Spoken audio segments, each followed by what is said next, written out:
तो आज का हमारा टॉपिक है stylistic analysis of ode to autumn by John Keats. तो इसके सबसे पहले हम कीवर्ड्स देखते हैं। Geographical, phonological, lexical, statistic, view point, use of different literary devices, ठीक है, जो इसने अपनी पोइम के अंदर यूज़ की हैं। मैच्योरिंग सन, ऑटम, स्प्रिंग, समर, etc। तो सबसे पहले इंट्रोडक्शन दिया जाए तो ये 31 अक्टूबर 1795 को पैदा हुए और ये 25 की एज में टीबी की वजह से इनका इंतकाल हो गया। और ये बहुत ज़्यादा फेमस हो गए थे अपनी डेथ के बाद। और जॉन कीट जो कि रोमांटिक एरा था इंग्लिश का, उसके आखिरी पोइट भी कहलाए जाते हैं। और इन्होंने जो अपने सबसे ज़्यादा ओड्स लिखे थे, जो इनके भी फेमस और इम्पोर्टेंट वर्क था, वो 1819 के अंदर इन्होंने जितने भी ओड्स लिखे थे वो तमाम के तमाम इनके फेमस रहे। तो वो इनकी ज़िंदगी का सबसे इम्पोर्टेंट ईयर है। तो अगर हम इनकी थीम के बारे में बात करें तो वो passage of time, the power of nature, morality, time and transformation था। इसी तरह ऑटम का जो सीज़न है वो ट्रांसफॉर्मेशन का सीज़न है। जैसे कि वो समर को जो है उसको ग्रो कर रहा होता है, वो डोमेसी ऑफ विंटर होता है। और ऑटम का जो सबसे ज़्यादा एक सिंबल यूज़ किया जाता है वो ओल्ड एज के लिए यूज़ किया जाता है लिटरेचर के अंदर, ठीक है। Autumn is a time when the fruit is ready to harvest. The main theme this ode is consolation of beauty. क्योंकि हम देखते हैं कि जब ऑटम का आता है तो दरख्त के पत्ते अपना कलर चेंज कर रहे होते हैं, हल्की हल्की ठंड आ रही होती है। तो एक्चुअली ये जो ऑटम है ये रिप्रेजेंट कर रहा होता है प्रिजर्वेशन ऑफ लाइफ को। तो अगर हम इसके क्वेश्चंस बनाएं तो पहला क्वेश्चन अगर इसका आता है कि वो कब पब्लिश हुई, तो ये 1820 को पब्लिश हुई बाय जॉन कीट्स। और किस फ्रूट के बारे में इसके अंदर हमें बताया गया था, तो एप्पल को, प्लम को और इसके गोर्ड को। अब अगर इसका तीसरा क्वेश्चन है स्टैंजा मेकअप द पोइम, तो वो है 3 स्टैंजा, 11 लाइन्स हैं ईच इस पोइम की। इसी तरह what inspired the poet of to write ode of autumn, वो एक कंट्री साइड पे वॉक कर रहा था जिसने उसको इंस्पायर कर दिया ये लिखने के लिए। Which word has been personified in ode autumn, तो autumn has been personified in odd.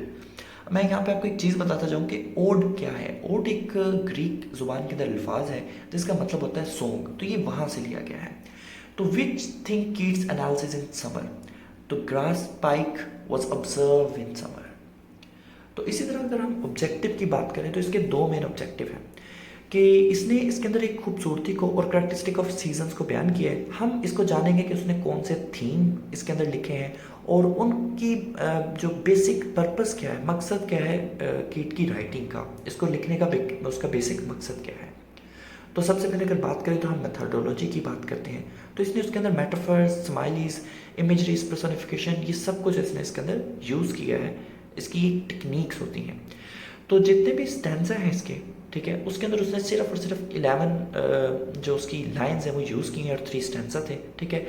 But ode to autumn was a iambic parameter, it contains of 5 lines and it's type of a metre.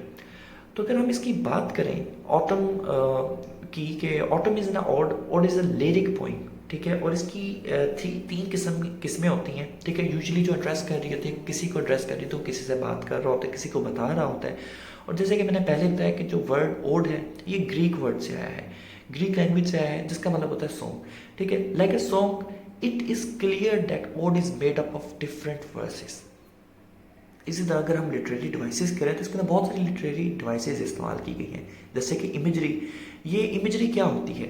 Actually imagery 2 किस्मों की होती है, एक audio और एक होता है विजुअल। एक जो हम सुन रहे होते हैं, एक हम जो देख रहे होते हैं। ओड ने बड़ी महारत से इसके अंदर दोनों ही यूज़ की हैं उसने अपनी, क्योंकि ओड का मतलब ये गाना होता है, इसको सुनाया भी जाता था और इसके अंदर बहुत सारी इमेजरीज दिखाई भी देती थी, उसने इसकी इमेजरी भी यूज़ की हुई है। अब हम बात करते हैं ट्रोप।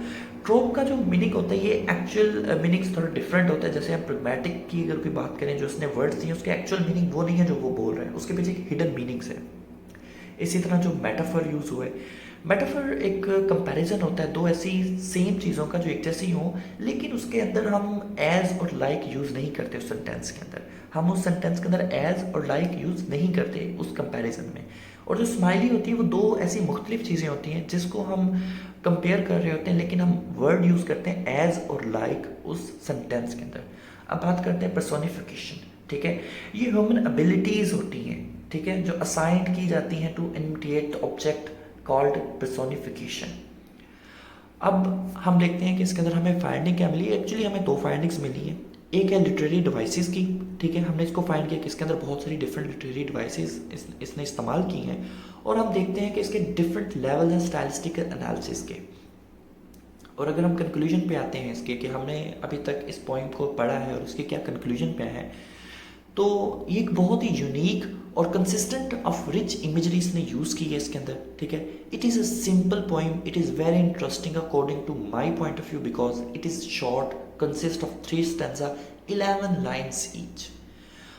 और द बेसिक जो उसने डिस्क्राइब कर दिया ऑटम के सीज़न को, उसने हमें सब चीज़ें बताई कि ऑटम का सीज़न जो है उसका क्या इम्पैक्ट होता है चीज़ों पे और वो कितना खुशगवार होता है, उसके उस सिर्फ और सिर्फ एक सोच से उसने दिया है कि जो एक कंट्री साइड पे वॉक की थी।